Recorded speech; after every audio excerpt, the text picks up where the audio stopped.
Om Sahana Vavatu Sahanau Bhunaktu Sahaviryam Karavavahai Tejasvinavadhitamastu ma vidvrishavahai. Om Shanti Shanti Shanti. Hari Om Shri Gurubhyo Namaha. Hari Om. Namaste all. Suprabhatam. Thanks for joining on time this morning. Today, we're going to take this Indic Humanities topic forward with some recap and some additional material. And the presenter is going to be Srini Raghavan Mahodaya. Mahodaya, it's all yours now. All right. Namaskara.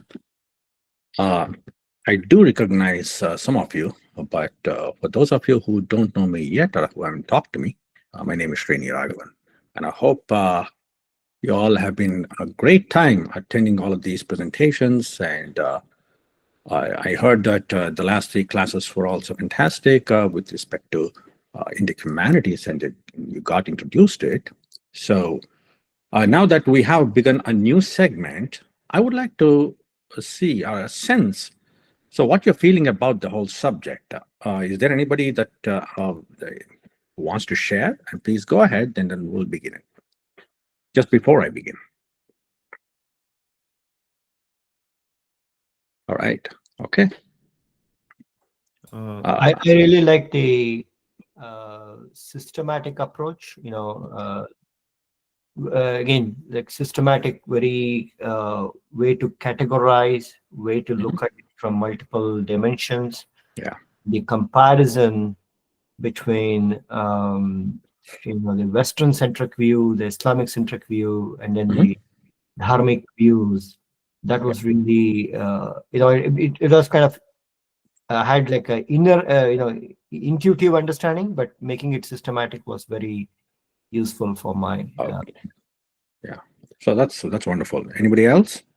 Yeah, the lens they presented help us understand, at least me, in order to categorize why a certain racist comments are given and from where they are coming. And Okay. I was like, they are random and everyone is just thinking about Hinduphobia in general. But when I looked at the perspectives which are presented in the last 3 sessions, it helped me categorize better, which is not Okay. there. Yeah. Great. So it's been some time since I've been working on these kind of things. So, but just to go over this thing, I want to sort of recap what you already know, and so present the topic in a way that makes more sense to you. And it's going to be the same content but slightly different perspectives, because I would like the classes to be a lot more interactive, and so that you sort of digest the material and get the insights more than the information. Okay. And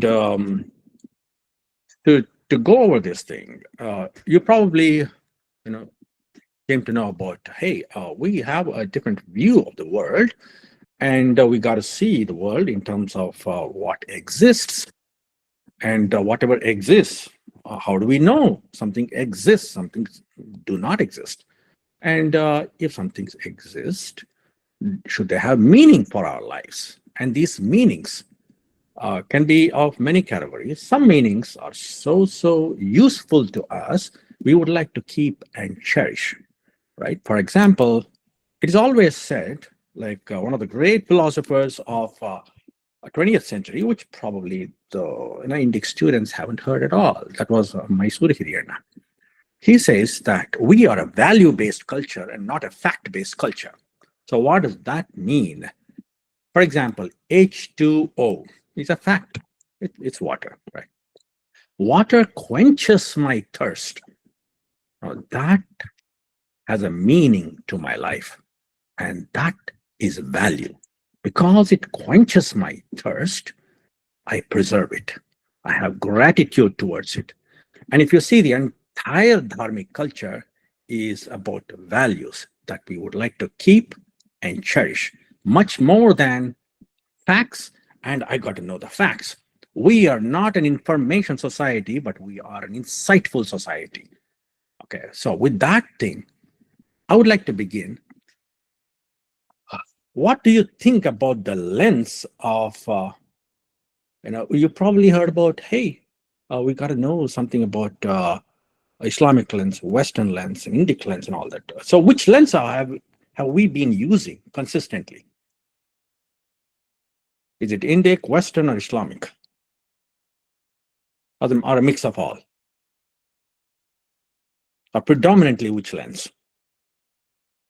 Mostly Western sense if you're in the US. Me personally, I want to recap on the initial thoughts, but also very much so just self-learning and self-realization of what we have learned and need to unlearn has been sort of a journey for me. But yeah, mostly to answer your question, it's mostly from a Western sense because Western lens. we completely brought up through our schooling and whatnot Yeah. to be trained to look at it in one way. Mhm. And so when it comes to Western lens, have we benefited from it? I think there's from a Western centric way in the way the life has been sort of supposed to be. Um, there, it's hard to say whether we have been benefited or not. Maybe there's more loss than gain, but subjective in terms of how you realize. But Yeah. there's always gain and loss. But how much loss is probably not comprehended until you hit by a 2x4 or something. So and then you realize and wake up like, okay, we are on the wrong path. Okay, interesting viewpoint. But when it comes to Western lens, Western education, we all have been educated in the same kind of similar streams, and we've been living probably a comfortable life compared to many. So clearly, we have benefited, right? So when you follow a lens and you're educated, and predominantly that view happens to be cherished and kept and preserved and glorified, when we live, that kind of life, we have been benefiting. So let me put this controversial question. So what's the use then? Why should we even lean back to our lens? What's the benefit? What's the prayojanam? It is said even in the Sanskrit traditions that prayojanam vina namandopi pravartate. We are people of, what is useful, what we value. Don't we value good life? Don't we value comfortable life? We are living it. Then why study it? One of the things which I can relate here, even though there is a lot of artha in America, and you can benefit from a great quality of life, but that doesn't always promise you a good quality of mind as well. And a good quality of mind forces you to think about dharma, forces you to think about the value-based system, which is quietly missing across the board in education, in your day-to-day life, and through consumerism, which US promotes a lot. And in a way, the health also gets associated with that. So if you look at a comprehensive view, what makes you happy? Money is one part, but more important is whether you feel satisfied with respect to your karma or actions is what matters the most. And if you are able to sustain that, then I believe artha along with the dharmic values is a good blend that you can move forward with. Yeah, I'm glad you mentioned one of the purusharthas there, dharma. And mostly all our life, has been in terms of having those desires, which we cannot deny, and then finding the means to achieve those desires. So that is called artha. Finding the means and keeping those means to achieve those desires is artha. So most of our lives have been in the realm of desires and means to achieve them. That is kama and the artha, right? So kama is the desire, or the wants, or the needs, and artha is the means. Now, we live in this kamartha prapancha, or the kamartha world. And who else lives in this kamartha world? Just humans?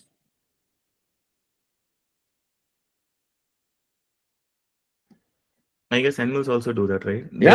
They do it very well, right?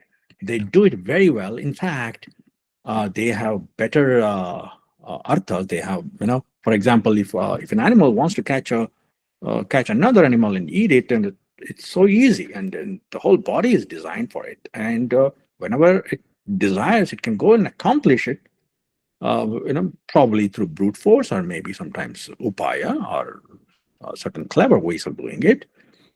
It has no issues as when it comes to karma or the artha, and they all seem to be. I mean, do they suffer because of that thing?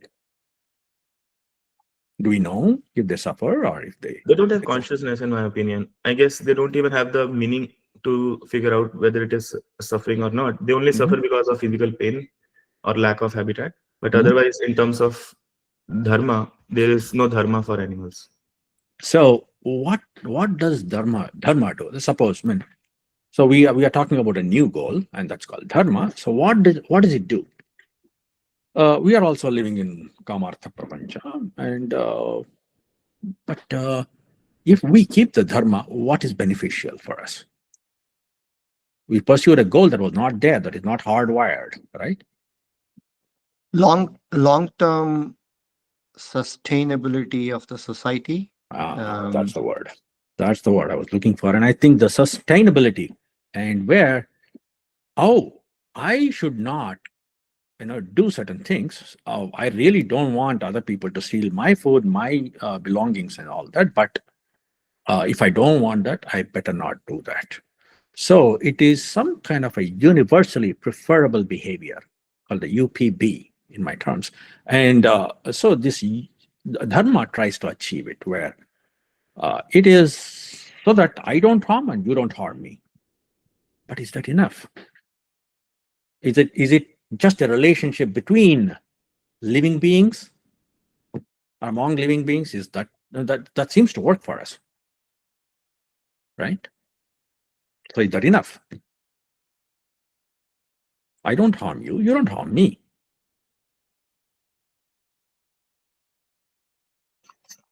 I think it's a symbiotic relationship. If you look at the forest, and there's everything's dependency and interdependency. From a natural, from nature and environmental sense. I think there's always interdependencies and codependencies across every organism and resources.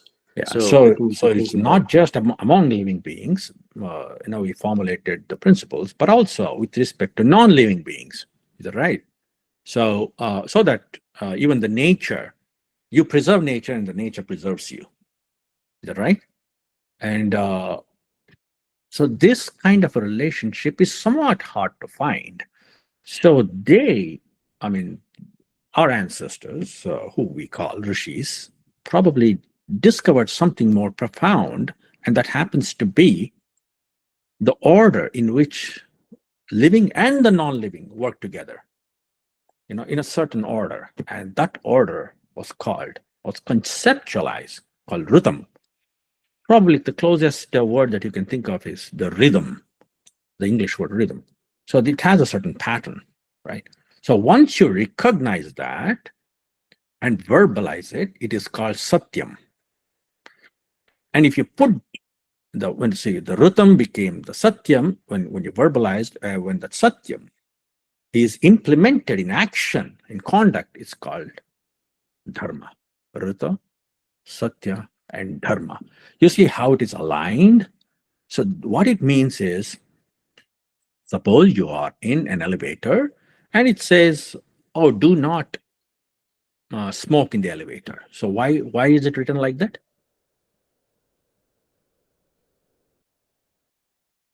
Why does it say do not smoke in the elevator?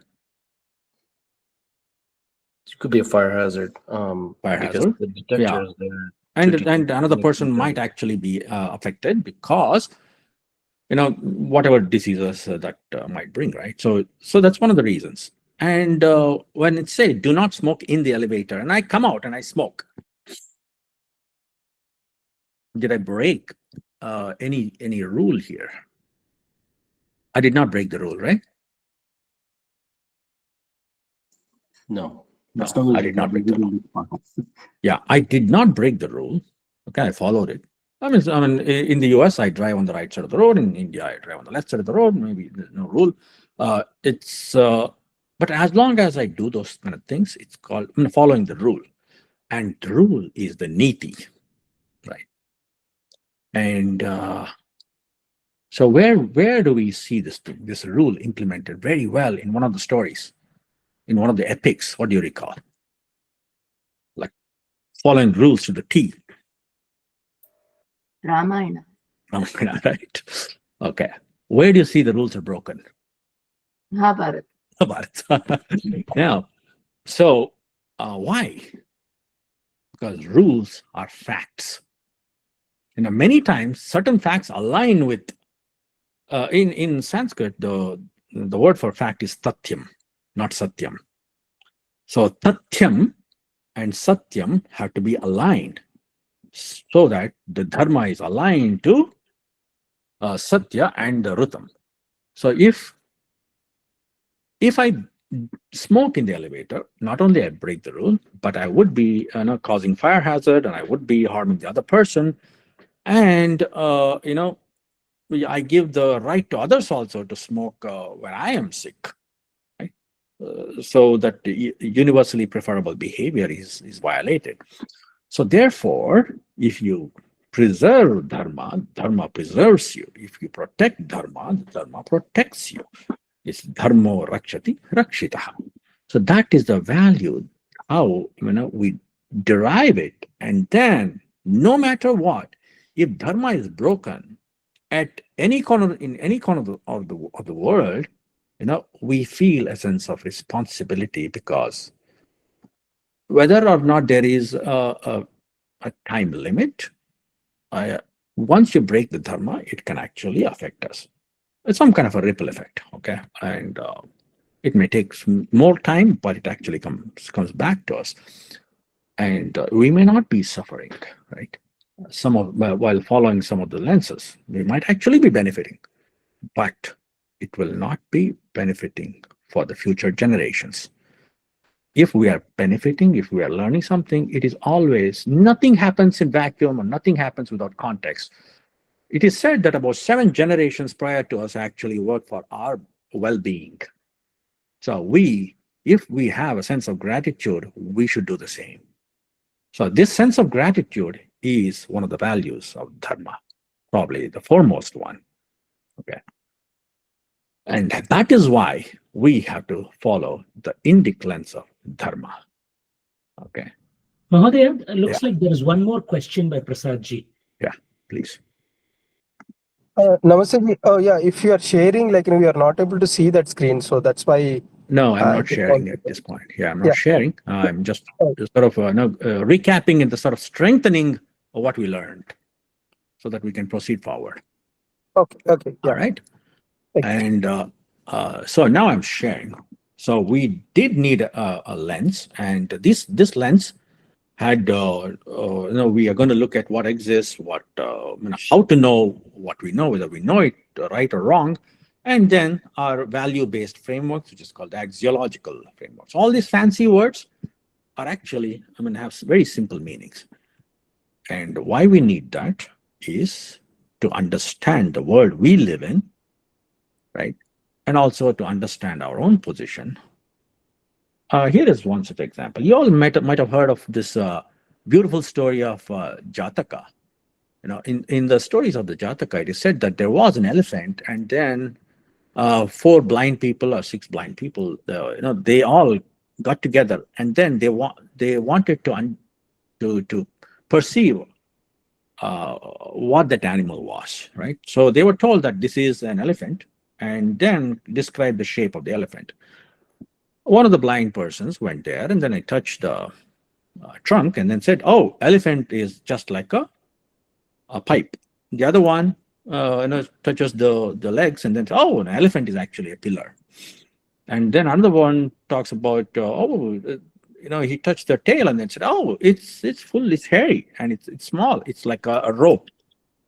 So everybody, unless you have a certain holistic view, you always perceive the world in a fragmented way. And our senses, all our 5 senses, can only perceive the world in a fragmented way.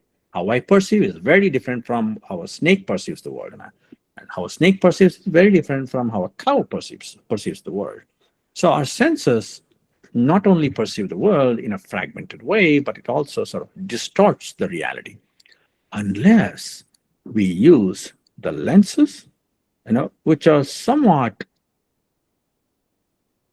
oriented towards dharma, so which actually makes our life a lot more comfortable, not only for us, but also for our future generations, not only for living beings, but also for the non-living beings, right? So that kind of a lens is the Indic lens, which is the dharmic lens, right?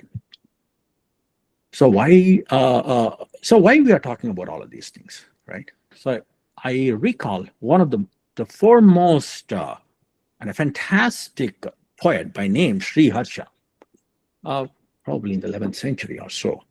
It is said that Sri Harsha, have you heard of the most complicated kavyams ever written? Anyone? So we have heard of Kalidasa, Bhavabhuti, Dandi, Magha, and all those people. But there was one more. It is also called one of the Pancha Mahakavyas, the 5 great epics. And that one was written by Sri Harsha. And that, anybody recalls the name of that kavyam? It's called the Naishadhiya Charitam. Okay. So this Naishadhiya Charitam is considered to be one of the most, the foremost complex and extremely very, very complicated and high-level Sanskritam. It is said that no one could surpass the linguistic cleverness of Sri Harsha Mahakavi. And Sri Harsha once went to this great Kashi. He was a young scholar, and he wanted to debate who the Nayayikas are the people of Nyaya tradition. Have you heard of Nyaya as one of the darshanas? And that happens to be the epistemology. Or the epistemology is the science of knowing things, to sort of put it in a very short sentence. But there are in the school of Nayayikas, they are basically the best of the logicians that you can find. Not just the logicians, but also they tell you a lot about how the pramanas work. And so when it comes to how the world needs to be perceived and how to understand the Nyaya and all that, it was so complicated. And Sri Harsha, being an Advaitin scholar, a Vedantin, had written Khandana Kadya, Khanda Kadya, whatever. So that is the work that he had done. He had to defend it. So this young scholar goes to Kashi and then says, I would like to debate you all your Nayayikas, right? The Nyaya scholars. But I have a condition. Because he's a young scholar. If one of you, can defend my own Vedantic tradition, using your own terms, and if you have to defend it better than what I do, only then I can debate him. So here's the condition. And one of the old scholars of Nyaya stood up and said, okay, yes, that's fine, but can you please teach us your principles in the doctrines of Advaita Vedanta? And Sri Harsha talks about it for about 3 days, it is said. And they learned it, and the Nayayikas used their own frameworks, their own pramanas, and then with all those linguistic skills that they had, and also the logical skills that they had, they used all of those tools and then defended Advaita Vedanta. Sri Harsha, for the next 4 days, spoke about defending Advaita Vedanta in such a way that it was better than how the Nayayikas defended. And then they go, wow, Sri Harsha, not only you knew Nyaya, but also defended Advaita Vedanta in your work, in such a fantastic way. So later there were traditions of Nyaya scholars who were debating his work and all that. That's beside the point. But what do you see here, right? Number one, senses are fragmented, and we need to have a holistic view that aligns with dharma. So if your pramanas or the sources of knowledge are aligning with dharma, then you have a better view, right? Better view of elephant, or if elephant is analogous to reality, right? And so the next thing is here, Sri Harsha is talking about, is asking the Nyaya scholars to defend his position, which really doesn't happen these days, because it was called the Vada. And in the Vada, it's all about the clarity of the positions and then learning from each other rather than defeating the opponent, right? So Sri Harsha does that to his opponents, which are the Nyaya Darshanakaras or Nayayikas. Now, do you like this position? Describing and then learning from the other to establish the truth? Is this something that we need to do when we study the Purva Paksha? What do you guys think? Yeah. So Rudasen says yes. It's fantastic. Yeah, it is. Yeah, it is much better than the kind of learning we do, but it also needs a level of clarity and your own intellectual ability to be quite absolutely high. And how many days it took for scholars of repute such as Sri Harsha and the Nayayikas, I mean, who were like actually very low. Yeah, for about 10 days, right? That's what I said. Yeah, 10x faster though. It takes probably people 10 years to learn that, but they are going to explore it through way faster. Yeah, it took a lot of time. And you see, he saw that the Nayayikas were qualified enough to debate. Okay, that's another important thing. So we have something called as Adhikari Bheda. You have to qualify the opponent before you engage him or her in those kinds of debates. So why debating? I mean, it's all about understanding the world and living it, right? So that's why people did that thing. And there is another story called Jayanta Bhatta. He is another Nayayika. Here is what, I mean, it's about another 300 years after that thing looks like. And he goes, yes, we have to, ideally, we should be engaging in Vada, but you have to qualify for it, right? So what do you do for the unqualified opponent?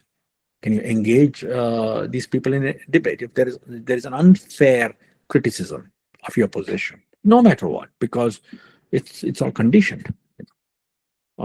You're such and such a person, and they have already called you unqualified, right? You can't even question their position. So how do you debate such people? So Jayanta Bhatta wrote Nyaya Manjari, and he talks about, there is this technique called Vitanda. Vitanda is about simply defeating the opponent. But can you just defeat the opponent without even understanding it? No, actually you have to. And you have to do that by using your own lens and finding the essential meanings of those positions so that you represent them, not in their words. You don't have to always use their words, but you have to understand using your own words. Okay. Can that go wrong? Yes, it can go wrong. You can be misrepresenting. But there is a technique called the Lakshana, or identifying the Lakshana or the descriptive elaborations of the opponent's viewpoint and then debating it or then understanding it. In fact, it's a very fast way to understand it. Okay. And so when it comes to Sanskrit traditions or darshanas, the entire culture is a descriptive culture and not a prescriptive culture. What does that mean? Anyone wants to sort of touch upon what is prescriptive and what is descriptive? I think descriptive will be more like everybody brings their perspectives and ideas, and more like an open open dialogue first, and then going into the next steps of the crux of the matter. So prescriptive is being instructional, simple. So descriptive is being, simply simply narrating or simply defining the swabhava of the opponent or the vastu or the thing, things, people, and events. So if you're describing a person's behavior or narrating an incident or about the nature of a thing, so that's simply being descriptive. All of the shastras are nothing but lakshana granthas. Very few are instructional. So for example, Vedas are instructional or just descriptive? I think Vedas are descriptive because we have been always told about, at the end of the day, the human free will is the one which should be overall figuring out what is the right thing to do after understanding what all are the philosophies available. Yeah. So, for example, when it comes to Nastikas, who did we describe as not Nastikas? Those who did not find the Veda Pramanas, not whether they believe in God or not. So that was not the point. And do they actually blame those people? For example, a person who does not believe in God? No. I mean, you don't find that kind of example in the Vedas. And you don't what you call there is no such thing as a ninda or abusing who disagree, but it simply says if you do A, you get B. If you do Vishwajit Yajna, you get the Swarga. If you do this, you don't get the Swarga. So it's a descriptive culture is more like it's very conditional. If and then, if and then, if and then. It doesn't say anything about, oh, you agree, then you go to heaven, you disagree, you will be pushed to hell. This is not the position. So everything is descriptive and not prescriptive at all. So now, that is the first thing that we need to learn about lenses. And so being a descriptive culture, so we also have something called as, we got to follow dharma, but what's the point of doing all of these things? So what happens after you follow dharma? So the concept of freedom comes in, right? But freedom is a cherished value even to this day. We have that in the Constitution. So what kind of freedom is that? When it comes to the value, another concept or the fourth goal of the Indic tradition called the moksha. So moksha comes from the word, being mukta, right? And mukta is like being a free person. You see that the highest goal of life is to be free, freedom. So which other culture has recognized this? Anyone? You either go to heaven or hell, all right? That's it. So there's no such thing as freedom as part of a culture. I mean, isn't that amazing? It's all in the Constitution, but never, it's in the secular area of life where they want freedom from the other person, but not freedom from one's own, not only from other persons, but also social conditioning, but also one's own entanglements. So this is a lot more subtler aspect of life, to see the whole life in a different dimension and to aspire and recognize the fact that if you follow dharma, you'll be free. So how is it? You take a wooden log, right?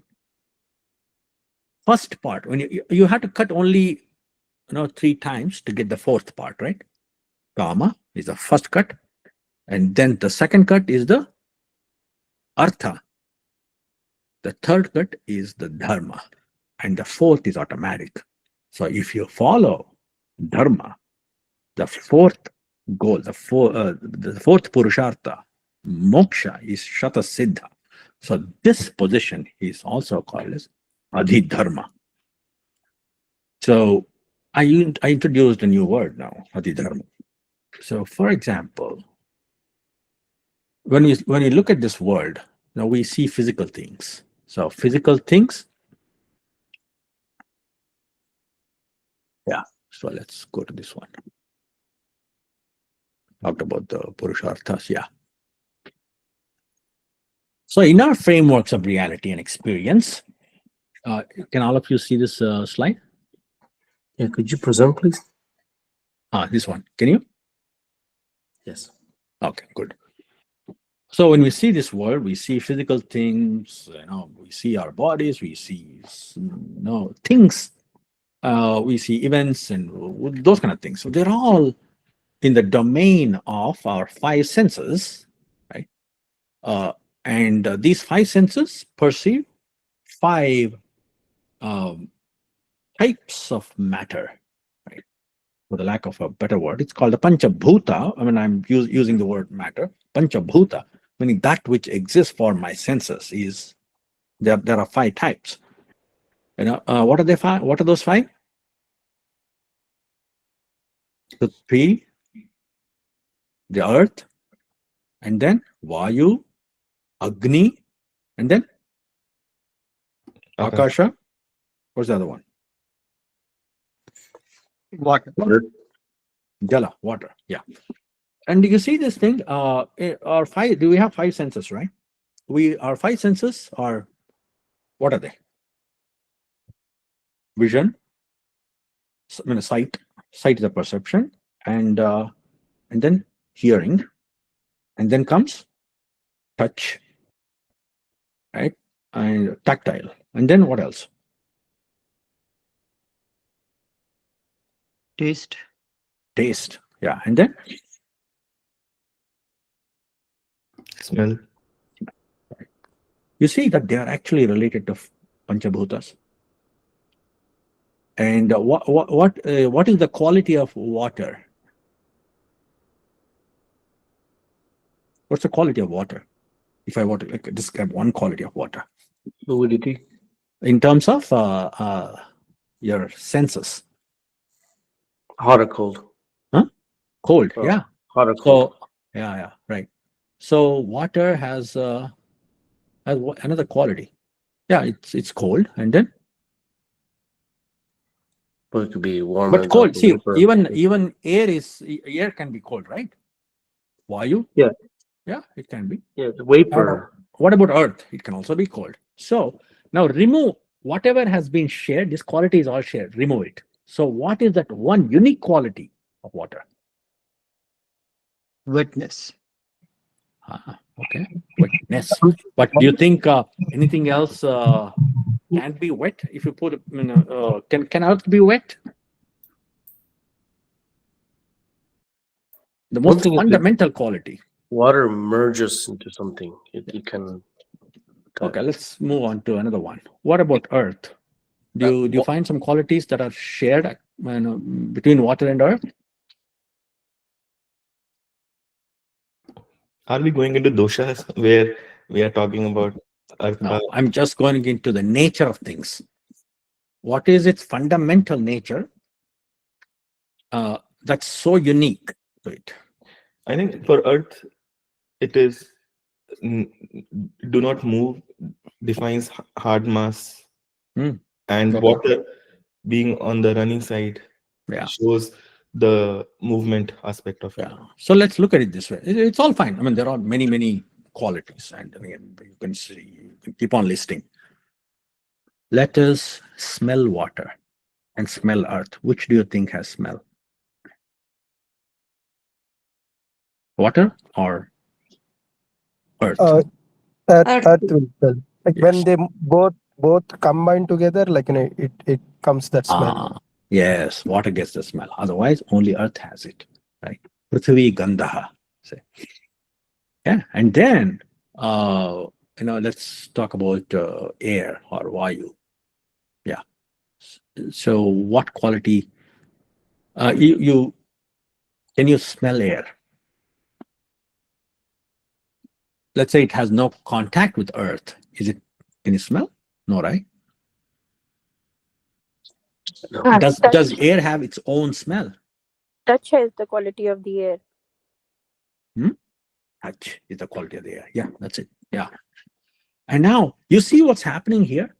They are trying to identify the fundamental quality that is inseparable from the substance, right? And that is called the lakshana. Trying to define the lakshana and then uniquely identifying this matter and making sure that this is fundamental to it and everything else is just coming and going, all the qualities, right? So what about water now? It has touch, Taste. yes, everything, taste, correct, taste. So similar, and what about akasha, space? What quality does it have?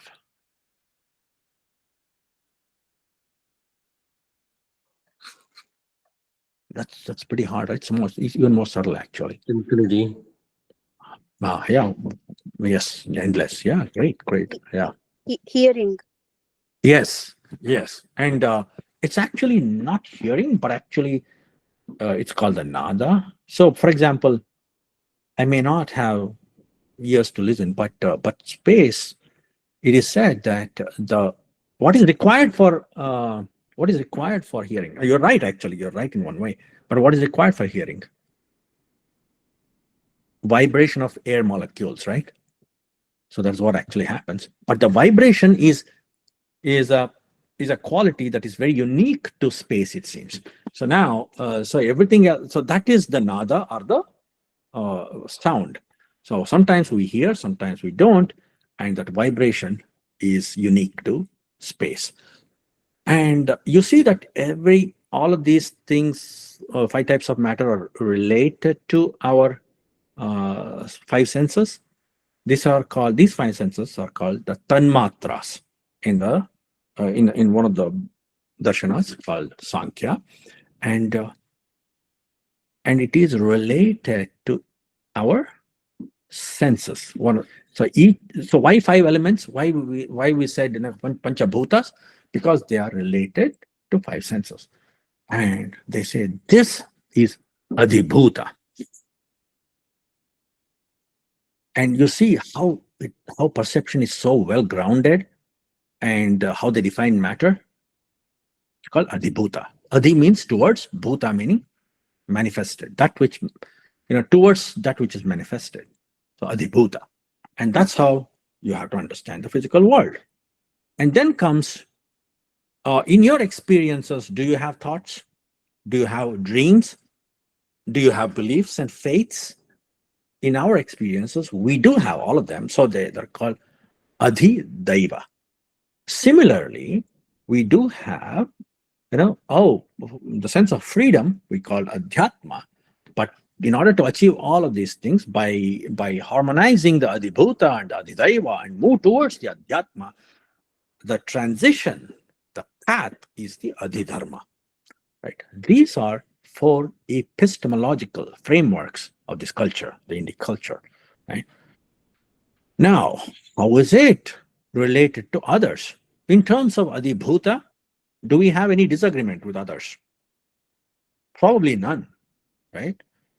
Because even the Greeks saw this world as a world of 5 elements. So the ancient cultures did recognize that, because we do consider Greeks to be the sisterly culture, right? And then when it comes to adhidaiva, which is the extrasensory, the subjective experiences. I mean, I saw a pink elephant in my dream. Can you deny that? Can anyone deny that? I saw a pink. You can't. So you can never deny subjective experiences. This is what we call, even in terms of religious or spiritual realms, we call this as yogi pratyaksha. And yogi pratyaksha is pretty common. Jesus walked on water, right? And a person of the adhidaiva, okay, might say, oh, I don't agree, because I've never seen anyone walking on water. But the answer to that question is, well, you could not see my headache too. You could not see my the pink elephant in my dream. Why are you denying that? Right? So we have this epistemology of Adhidaiva, where we said that Yogi Pratyaksha Anubhava can be real, it can be right, but it can be right only for you, not for me. Right? I did not see a pink elephant. So most of the world operates, all these religions, whether it comes to Islam or Christianity, they are in the realm of Adi Daiva. So it's all about my opinion versus your opinion. My Yogi Pratyaksha versus your Yogi Pratyaksha. I have this great teacher who I consider great. So you should also accept that he is great. Because now you see what's happening is, I cannot tell you that I am bigger and better than you because it can lead to direct conflicts. But I would say, well, you may be greater than me, but my group is greater than your group. This is all inflated ego operating from individual to collective, simply ego, right? And that is the issue with Adhidaiva frameworks. Okay, the entire world is either in Adhibhuta and Adhidaiva.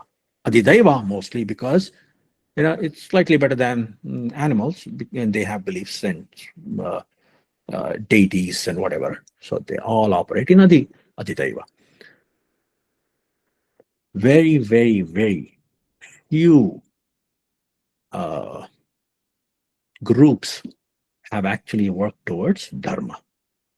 If at all they claim to follow dharma, it's why it is wrong to call anything else a dharma, is because niti is confused as dharma. Niti is relative, and you have to drive on the left side of the road or drive on the right side of the road is specific to desha and the kala, the place and the time. It is not cutting across time and space. Only values such as I had thirst, even Ravana had thirst.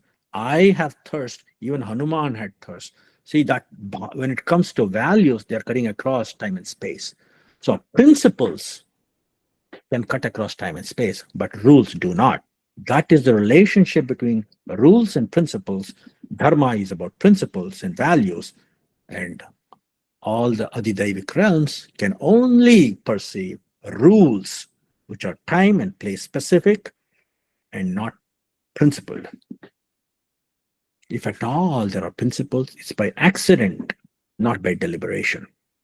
That's the difference when it comes to Abrahamic faiths and dharma. So what we can call Islam and Christianity and others, they are matas, they are not dharmas. Mata is of Adhidaivic realm. See, we're not saying it's invalid or anything. We are only saying it is subjective. It can be right. It can be right for a specific group, for a specific time, for a specific place. And it is invalid for me if you try to impose it on me, right? Because you're breaking the rule you're breaking the rule or you're breaking the principle. And once you break dharma, you break satya and you break rhythm. So the moment you're against the cosmic order, the rhythm, you're against living and the non-living. So you should be punished. So what does our dharma say? Dharma doesn't say, Bhagavad Gita, what does it say? What is dharma according to Bhagavad Gita? Dushta shikshanam, shishta rakshanam. It is not dushta rakshanam. It doesn't say, because it goes against satya and it goes against dharma. So if you break dharma, you are against the entire universe itself. Okay. And then, so adhyatma, adhyatma is dharma or what? Being free is dharma or not? Why should you be free? I'm living my life, and why should I be free? And I'm comfortable, I'm earning and enjoying, and I have a house, and I have a car, and I have a family. Why adhyatma? A higher purpose? And so many people have higher purpose. And you actually suffer more when you have higher purpose, don't you? I think it is more about higher level of consciousness when you think things are beyond that you have sensory experience, whether it is Adibhuta, Adideva, or Adidharma, when you transcend beyond all these three things, then Yeah, it becomes you have a point, and I think it's a very. I'm looking for something simpler. You're very systematic, pretty academical, very nice, very logical. I'm looking for a simpler answer. Why Adhyatma? Freedom. I mean, ultimately, Yeah. for your Oh, own. sure. But what's the consequence of freedom?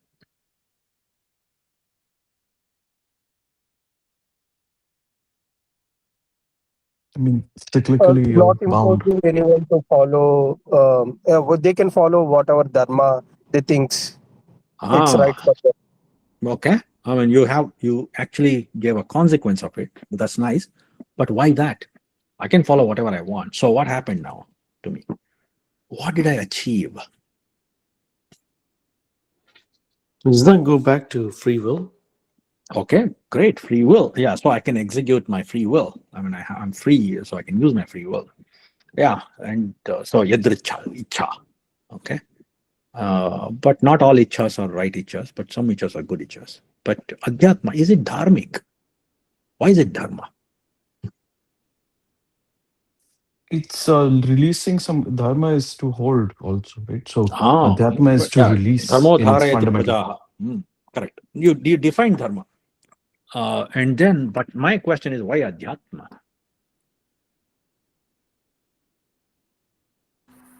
I guess What? it tries to answer the question, the purpose of life. Yeah, but why ask those questions? I mean, isn't it hard? I think it's basic, like as soon as you're born, I mean, you get into this artha-based life, but even before that, as a child, you have that basic question, like, why am I here? So basic, curiosity, and I totally agree that there is kutuhala, a bhava, a sthayi bhava exists. From childhood, you want to pursue something. What is this? What is this? Why is this? Those kind of things. And later, it is said that you're born, you've been, from birth to death, you'll always be pursuing with curiosity, except the break of 16 years of education. Exactly, yeah, you get wrapped into things. 14 or 16, whatever, right? If you're doing masters, it's that. So it seems that there is a break when it comes to curiosity. Yes, you're right about that thing. But you have curiosity for a certain purpose. Is it curiosity for curiosity's sake? Is it dharma for dharma's sake? Why? Is sustainability for sustainability's sake? Why would I even care? I sleep in a couch, I forget the whole world. I think I'm it's not for caring. universal justice, meaning it needs to be served for the common good of everyone. But when I'm sleeping, I'm not thinking of common good, right? Correct. When you're sleeping, you're what am I just pursuing? You're out of the world, pretty much. Yeah, so sleeping is sharira dharma, right? Yeah. Right. Okay. And sustainability, I would say sustainability is probably the reason why. Yeah. But I'm not deliberately hoping for sustainability. If I go to sleep, and if I don't wake up, do I care? Others maybe care. I mean, the family cares. Our families and friends may care, but do we care when we go to sleep? It's the atmic sense, right? So it's the atma that drives the. Oh, you're very, very close, super close. Yeah, everybody has a mission, sort of. Okay. Everybody has one common purpose. What is that thing? To attain moksha?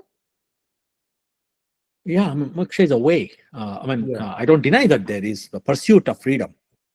Pursuit of freedom is there. The breakdown of the name itself, like adhyatma, like it's the atmic sense. Towards the atma. go from knowledge to wisdom. That's in fact, there Yajnavalkya, when it you heard of Yajnavalkya, right? Of Yajurveda Shaka, who the rishi of the Upanishads, the Brihadaranyaka, and all of that. And Maitreyi, his wife, asks, "Oh, Yajnavalkya, my dear husband, don't I love you for your sake? And don't I love kids for their sake? Am I not sacrificing? And Yajnavalkya goes, Nava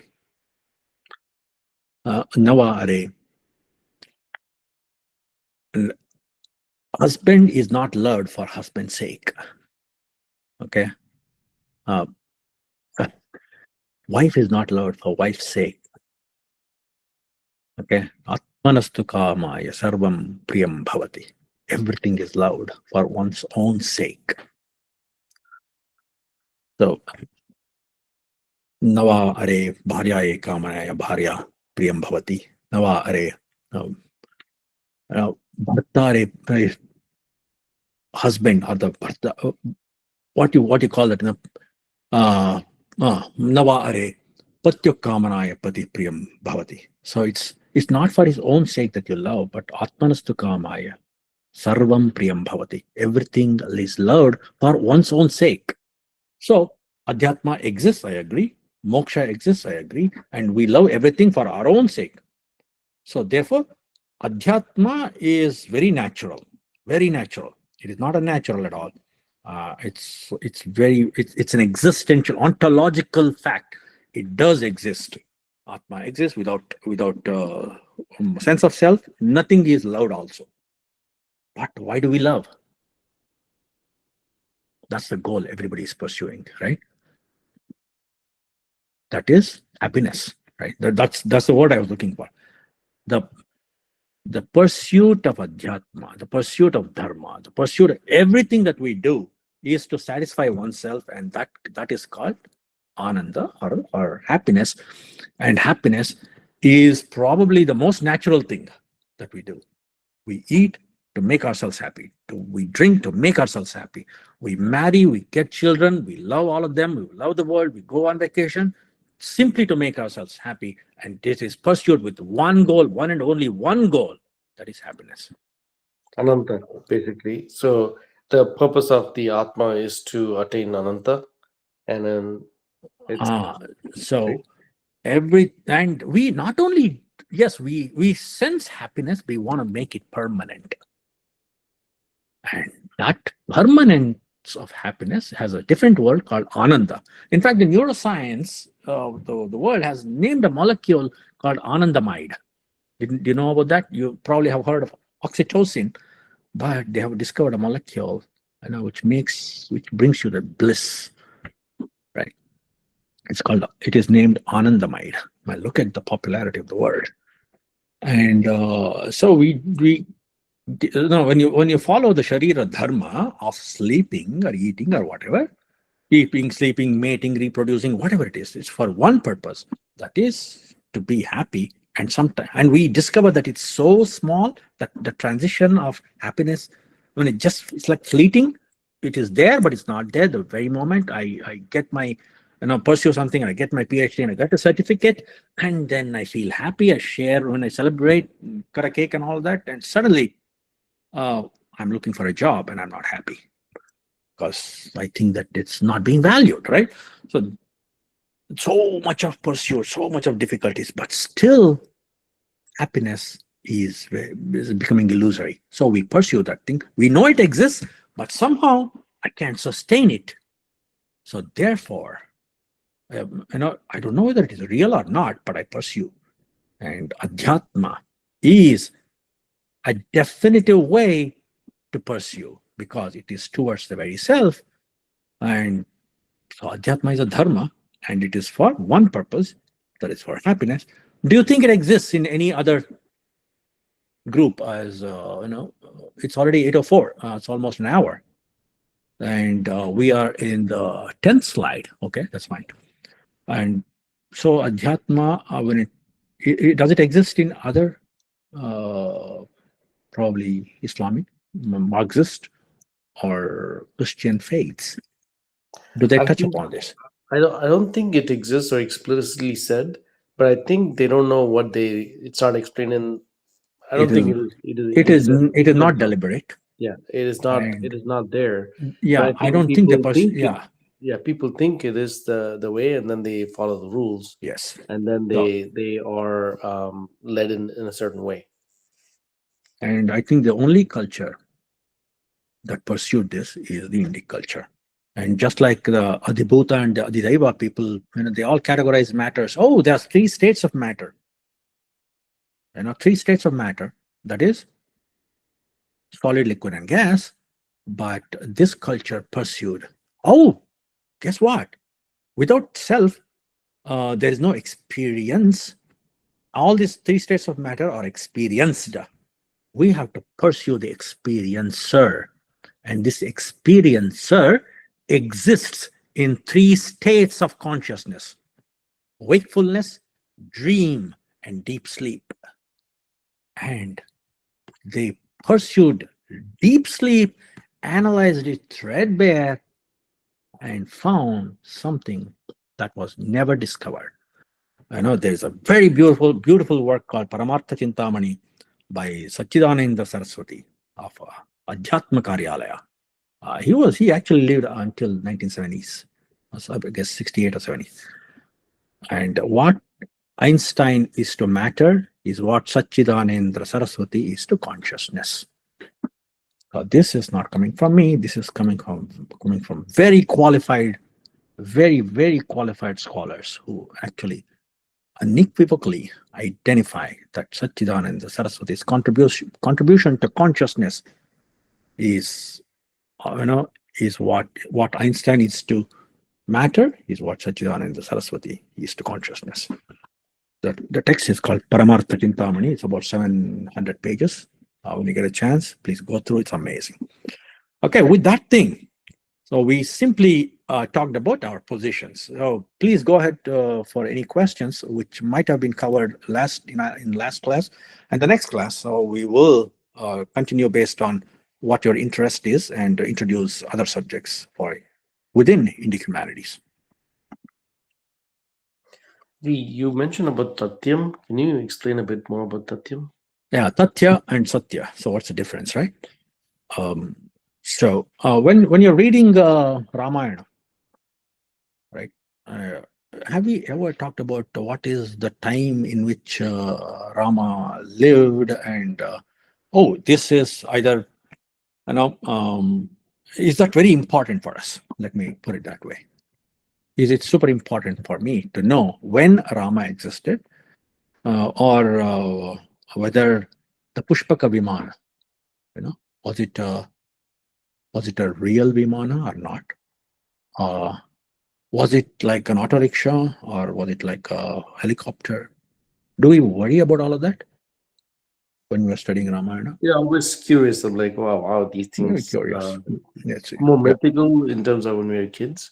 Yeah. When I was a kid, like, okay. What is the kind of cloth which Rama wore, and whether there was a textile industry or not? Because suddenly he got that Naramadi or the made of fibers, right? So with that, is that very important for us? But is it important for an Indologist point of view? Who worries about time? Who worries about the clothes and the kind of vehicles? Oh my God, we had Vimanas, we had rockets. Who is talking about these kind of things? So these the externalities in terms of time, material, facilities, they're less important when compared to the human behavior, human emotions, and the actions. How people reacted to situations. That is far more important. That's what we take away from Ramayana, for example. Right, absolutely. I think you put it superbly very well. Because you know what? Whether a Pushpaka Vimana existed at the time, or real, was it a flight? Was it some kind of a supersonic flight or not? It really doesn't bother us because I don't have it and I have no way of verifying it. But did Ravana have jealousy? Yes, we also have jealousy. And did Ravana have emotions? Did Rama have emotions? Yes, we also have emotions. You see, the exact Arishadvargas or the exact bhavas that they had, or the emotions that they had, we also have it. Has there been one slight change when it comes to Irsha of Duryodhana or the envy that we have today? None, right? So this fact that cuts across time and space, that fact becomes truth, or the bhava satyam. And what is tatya? Tatya is fact that is very specific to time and space. For example, we have iPhone. Rama did not have iPhone, right? So this iPhone is tatya, fact. And if there is an electromagnetic pulse, the very next tomorrow, all of our electronic gadgets will go away.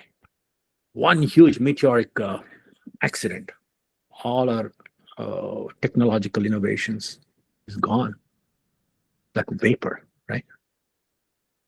And fact is transitory. Fact is bound by time and space. And if human beings live 10,000 years later or 10,000 years prior, what their bhavas were true then is true now. What Indus Valley civilization have, when those facts may not be relevant to us, but their bhavas and how they lived their life and what their relationships were, and and how they pursued. Did they have those kama, artha, dharma, moksha? Yes, we also have it. So these things don't change. So this is called satya. Satya cuts across time and space. Tatya does not. So we are not. Tatya is pursued for civilization. Values or the satya is pursued for culture. So culture is the atma and civilization is the deha. So it is called the deha atma sambandha. So I guess it's tatya is basically chronological. It has it can be, yeah, or spatial and chronological, yeah. Yeah, chronological. That's and then there's no time space. Yeah. Time and space on the satya side. Mm-hmm. Yes, on the satya side, it cuts across time and space. It's beyond that. So it is said that the Upanishads or the states of consciousness, when that analysis happened and they discovered it, it's not going to go wrong. Even Upanishads are not going to be proven wrong 10,000 years from now. But all technologies will vaporize; they'll go away. All facts, for that matter, the rules, such as we have to drive on the right side of the road, it may not be there the very next year. Everything that we need, that nitya anitya viveka. What is permanent and what is not permanent? Tatya is anitya, satya is nitya. Permanent versus impermanent. That is called viveka. Nitya anitya viveka, the discernment. So keep identifying, what is permanent, what is impermanent, and what is permanent is the value that we pursue. So that is adhyatma. And that is the reason rasa, brahma, and dharma, the distinguishing pillars of the culture, happen to be rasa, brahma, and dharma. And anything else is simply transitory and auxiliary. So you can have civilization without culture. You can have a tatya-based civilization, but no culture without satya. For example, I can be super courteous to you without meaning a thing called friendship. I can be courteous. You've seen that. You experience it all the time, right? You can be courteous without being friendly. So being courteous is a civic or a civil behavior. Being friendly is a value, because you mean something. So that is what you find in the Ramayana and the Mahabharatas, the bhava satyam, not the vastava satyam.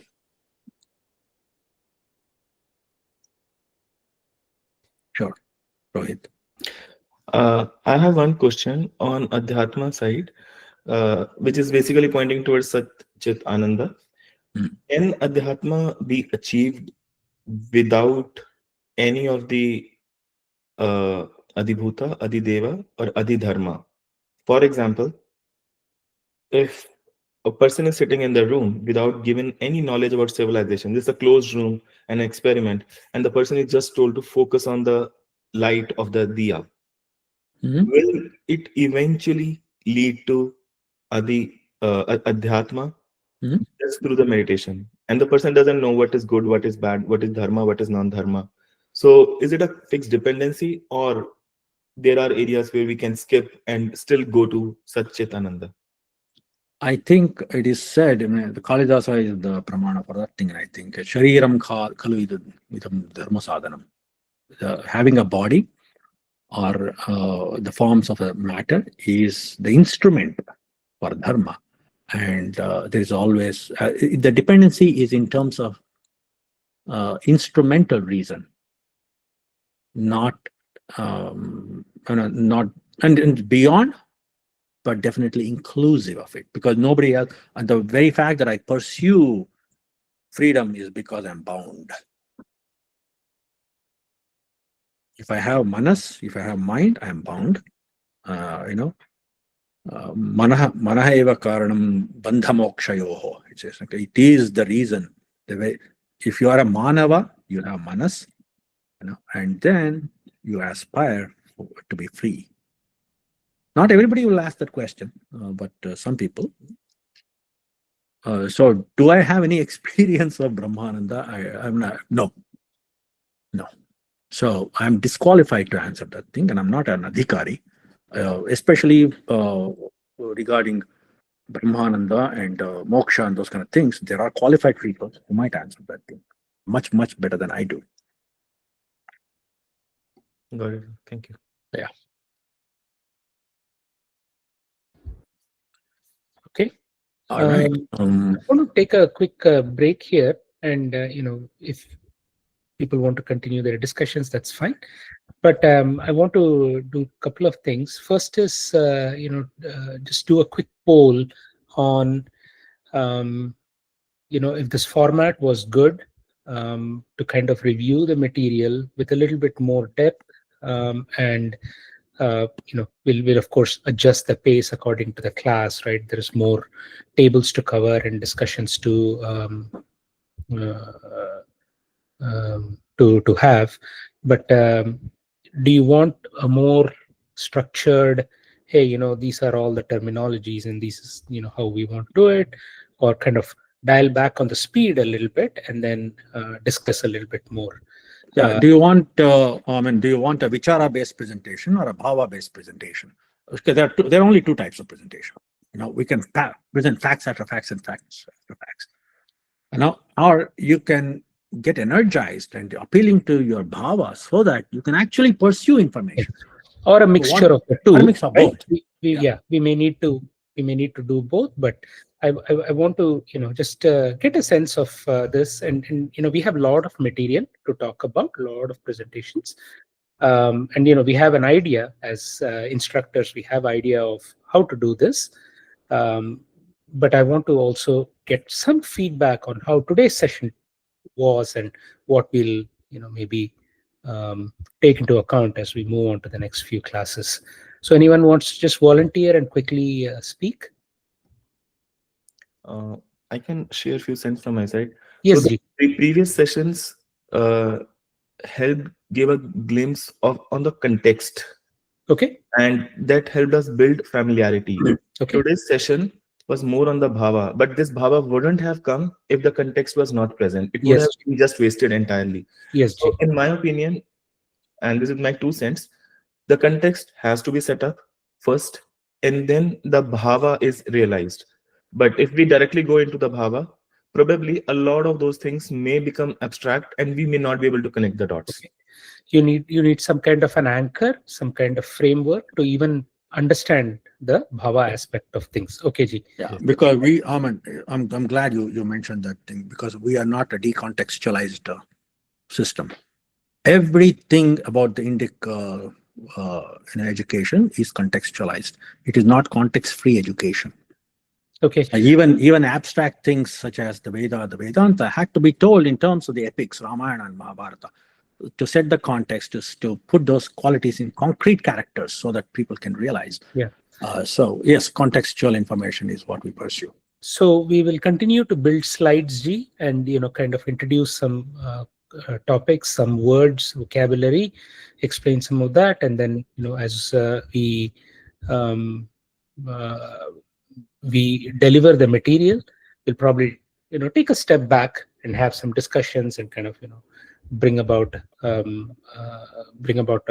wider kind of arena of subjects and relate it to some other Sanskritam terms, and like the Naishadhiya Charitam was brought about today and so on. We'll do that, and we'll take that forward. Prasad ji, yes. Yeah, Namaste ji. I'll be really quick. I really enjoyed today's session where Shiniji giving the context about how our dharma should work, right? What is right, what is not right, how it will be seen from an individual perspective, which is much needed. I really enjoyed today's session. Thank you for doing that, Shiniji. Thank you. Very nice. Dhanyavad ji. Dhanyavad. Anyone else?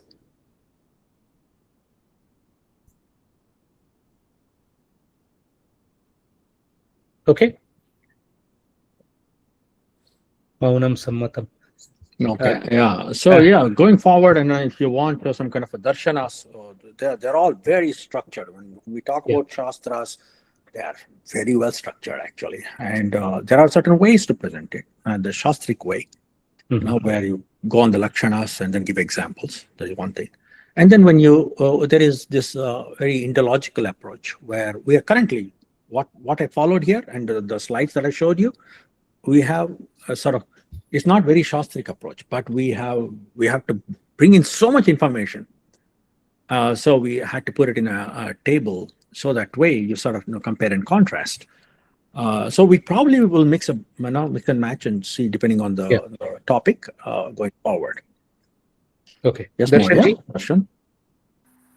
Yeah. So one of the things that I feel is most of us who have come from India, right, some connection to India, we have some kind of emotional attachment, and because of our upbringing and all that, we have the bhava or the attachment to our dharma and everything that we do. Sometimes some things might not be appropriate, sometimes those are just traditions that we follow and all that.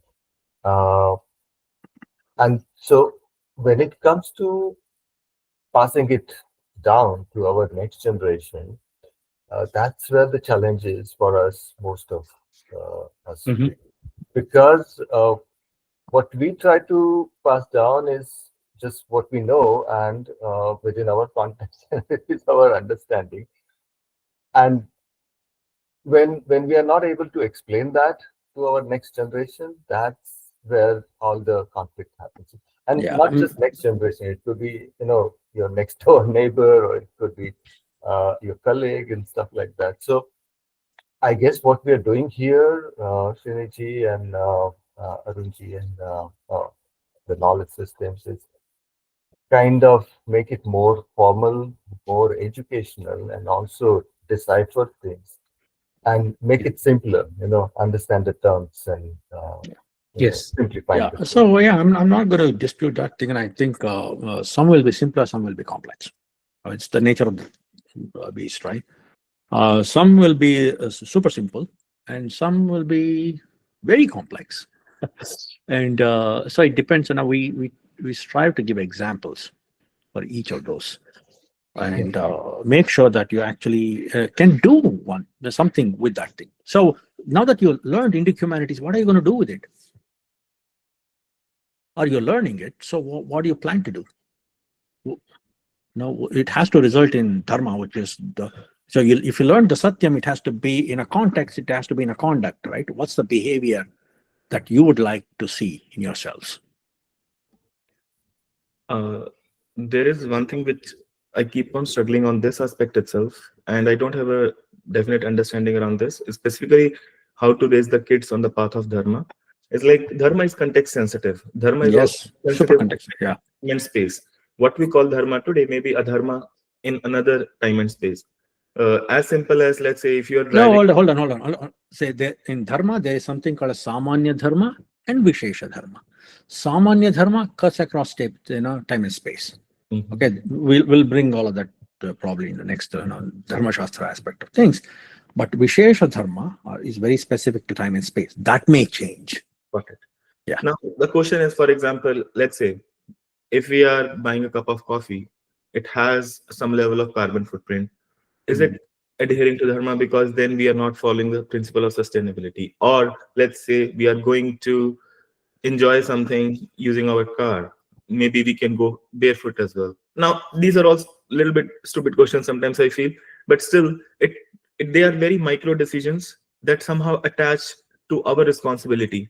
And all these small things end up making your mindset towards how you think about sustainability and the dharma. Now, sustainability is just one thing. The second thing could be also around how you perceive yourself in terms of doing trade-offs. I don't have enough understanding with respect to the current context, how I can teach my kids whether this is dharma or whether this is not dharma. Yeah, How- I think, see, anchoring to the principle of ati sarvatra varjayet, don't overdo anything. Okay, so that is on that principle. Many times a family and a person actually, they choose what is right for them contextually.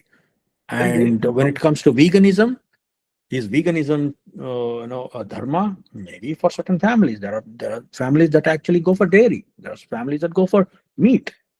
So we are not very like absolutists, right? You should do what is right for you and your kids. Maybe, for example, diabetic medication, right? Some people have a lot of side effects by doing that thing. But for a certain patient, it may be the right thing to do, going for allopathy. But for another patient, probably living a good Ayurvedic or a Sattvic life in order to prevent these lifestyle disorders, and that might be right. But once you get it, you have to control your sugar. So there's really no hard and fast rule. Like you said, it is context sensitive. It is Vishesha Dharma. That many times Vishesha Dharmas are confused for Samanya or the universal Dharmas, and don't do that. Yeah. Yeah, Rohitji, this is a wonderful, wonderful point that you brought up. Sriniji gave some tidbits and some very important insights into how to deal with it. It needs more discussion, fully understand when placed with very many options, which one to pursue, which one to keep aside for the moment, and all is these are very important things to discuss, and it kind of ties back into what Darshanji mentioned about how do you teach your children these things, right? Mostly through your own actions, but for that you need to understand It's like don't lie. I mean, always tell the truth. If in absolute position, there was a saint, not probably a saint, a guru by name, Kapila. Right? He was teaching, and then some robbers came all the way, it seems, and then they were like, where? I mean, we were chasing a few folks to steal from, and they ran away. Did you see them? So this guy is all about truth and telling factual truth. And he said, "Oh yes, I saw them. They just ran that way." He showed the direction. The thieves went, captured them, stole it. Now he in his mind he told the truth, and he proved to all his students that even to the robbers he told the truth. Krishna actually tells the story to Arjuna, and then guess where Kapila goes? Is it heaven or hell? Swarga or Naraka? Where does he end up? Naraka, I guess, because it was a dharma at the end of the day. Huh? Where? Naraka, hell. Naraka, yes. Because it's just that the truth was, he made the truth surrender to the evil. So if you surrender truth to the evil, knowing very well that what robber is going to do, and you surrendered, so therefore you end up in Naraka. So Krishna says that even what you think is Satya is actually, it's not about just verbal facts. Oh, I stated the fact, but that is not Satya. Okay. And so in a way, you see the point of Vishesha Dharma and Samanya Dharma. should be Wonderful, wonderful example, G. I want to wrap up today with two things. First thing is, Sriniji asked an important question. What are you going to do with this, with the knowledge? I mean, we still have many more sessions to go, but what are you going to do with it? What are some real life scenarios that you'll apply these things to? We want, as a team, to request you all to start thinking along these lines. So our goal is to sort of bring in a lot more. Yeah. One thing is the ability to teach the next generation. That is fine, but please do think beyond just your family, and how would you interpret things that you see? How would you kind of transmit that knowledge and start having discussions with this new lens that is being introduced to you? So as the first thing, Sriniji, please continue, and then I have one more point after this. Yeah, so my plan was to sort of introduce the darshanas, maybe Nyaya and the Dharma Shastra portions of things, but just wanted to sort of get an opinion on how ready you are, because when you get into Nyaya, it's a different topic, meaning it's got a lot more rigor into it, and it can be very fact based. It can be very logical. And so when we come to Dharma and when we come to Kavya, it can be a lot more interesting in terms, because it is said in the Sanskrit traditions, every Kavya has everything. It has Nyaya, it has Darshanas, it has Sankhya, and everything. So everything will culminate into Kavyas. So we are going to do that at the end. But to get to that portion, we have to be ready with all of these things. And then somebody is asking about how do we implement it practically? So it's like a case study. And I think case study completely depends on individual's mental disposition. So you have to find your own swadharma, right, to do that kind of a case study. And yes, we'll be open. Please feel free to talk to us, and we'll engage in one-on-one conversations too to figure out what you can do. Yeah, try to help you, but if you want a person to discuss with. Yes, G. Yeah, everyone, please do some soul searching here, and please do come forth and start to kind of crystallize some ideas. We can definitely assist with discussions and suggestions and help you all. The last point I want to make before we wrap up is, Prasadji has asked, can we meet in person in a workshop? Thanks for bringing that up. I think that is very, very important to keep discussions going instead of just walking through slides and introducing new terminology. I think a face-to-face meeting kind of takes it a step beyond just a classroom type interaction. So yeah, we'll definitely put that on our list of things to do and arrange something very soon. Okay, with that, let's wrap up, everyone. Sarve bhavantu sukhinah, sarve santu niramayah, sarve bhadrani pashyantu, ma kaschid dukkha bhag bhavet. Om Shanti Shanti Shanti. Harihi Om. Shri Gurubhyo Namaha. Harihi Om.